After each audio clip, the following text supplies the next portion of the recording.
Bapak,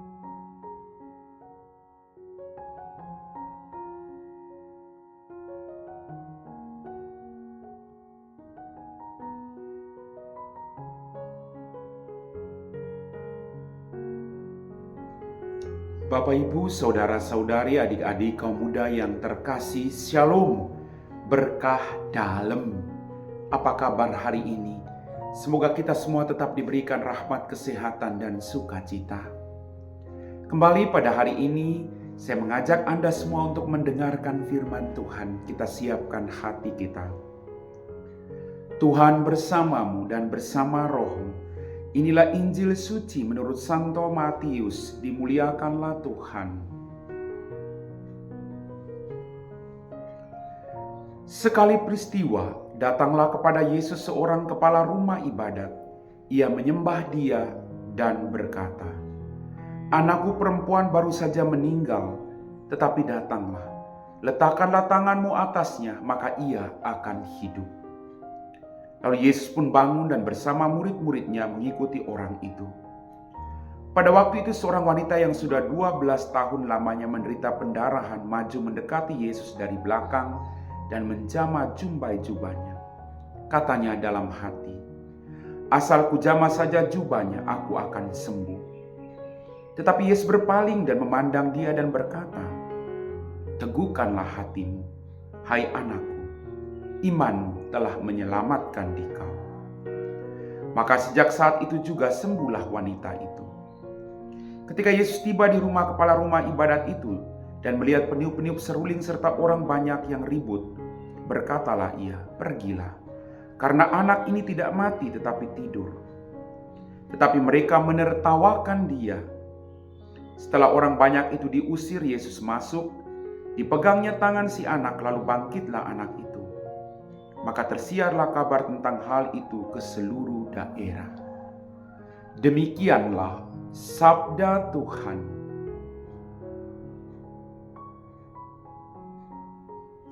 Bapak, Ibu, saudara-saudari, adik-adik kaum muda yang terkasih. Dalam bacaan Injil tadi kita mendengar mujizat itu terjadi karena iman dari kedua orang yang datang kepada Yesus. Dikatakan tadi dalam bacaan Injil, seorang kepala rumah ibadat. Mungkin dia punya kedudukan yang luar biasa karena dia seorang kepala rumah ibadat. Tetapi satu hal yang harus kita pelajari dari kepala rumah ibadat ini, dia datang kepada Tuhan. Orang yang bijaksana adalah orang yang tahu tempat perlindungannya. Dia datang di hadapan Tuhan, dia menyembah Dia dan berkata, "Anakku perempuan baru saja meninggal, tapi datanglah, letakkan tanganmu atasnya, maka ia akan hidup." Kerendahan hati mendatangkan mujizat yang luar biasa. Bapak, Ibu, saudara-saudariku yang terkasih,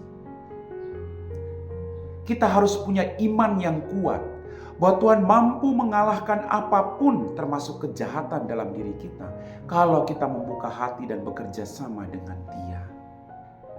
Tuhan sangat mencintai kita masing-masing. Mujizat senantiasa terjadi bagi orang yang berharap penuh pada Allah yang Maha Tinggi.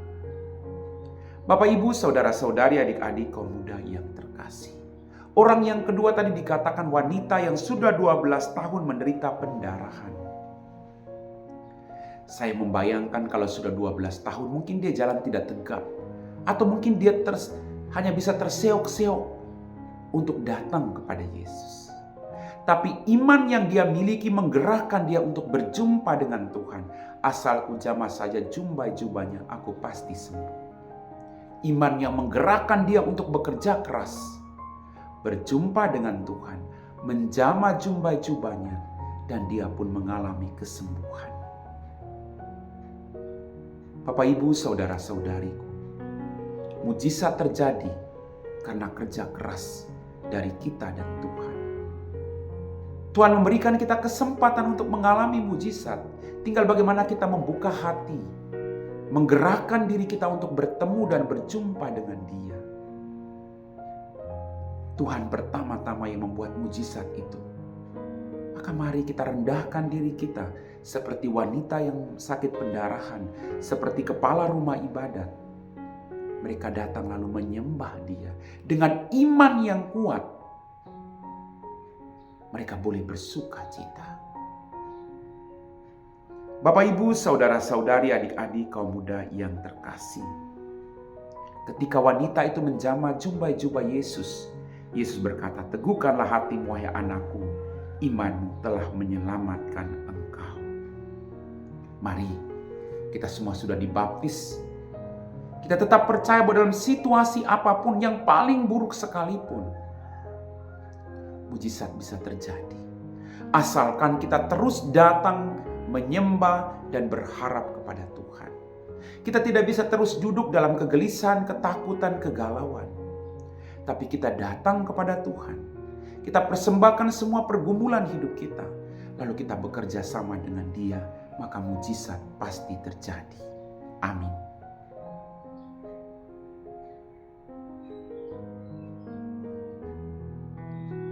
Bapak, Ibu, saudara-saudari, adik-adikku yang terkasih, kita semua telah diteguhkan oleh firman Tuhan. Maka mari kita siapkan hati kita untuk berdoa. Dalam nama Bapa dan Putra dan Roh Kudus. Amin. Ya Tuhan, kembali kami bersyukur untuk berkat-Mu yang kami terima. Ampuni dosa dan kesalahan kami. Kembali kami berdoa bagi mereka yang sedang sakit, baik di rumah mereka maupun di rumah sakit. Dampingilah mereka, agar mereka tidak menyerah, tapi percaya bahwa mereka akan terus memperoleh kesembuhan berkat iman mereka kepada-Mu. Berikanlah mereka rahmat, ketabahan, kesabaran. Biarlah mereka boleh menyatukan segala penderitaan mereka dengan penderitaan-Mu di kayu salib. Dampingilah juga keluarga yang mendampingi orang sakit dengan rahmat, kesabaran, dan kesehatan. Kami puji Engkau Bapa, kini dan sepanjang segala masa. Amin. Tuhan bersama-Mu dan bersama Roh-Mu. Semoga kita sekalian diberkati oleh Allah yang Maha Kuasa, Bapa dan Putra dan Roh Kudus. Amin.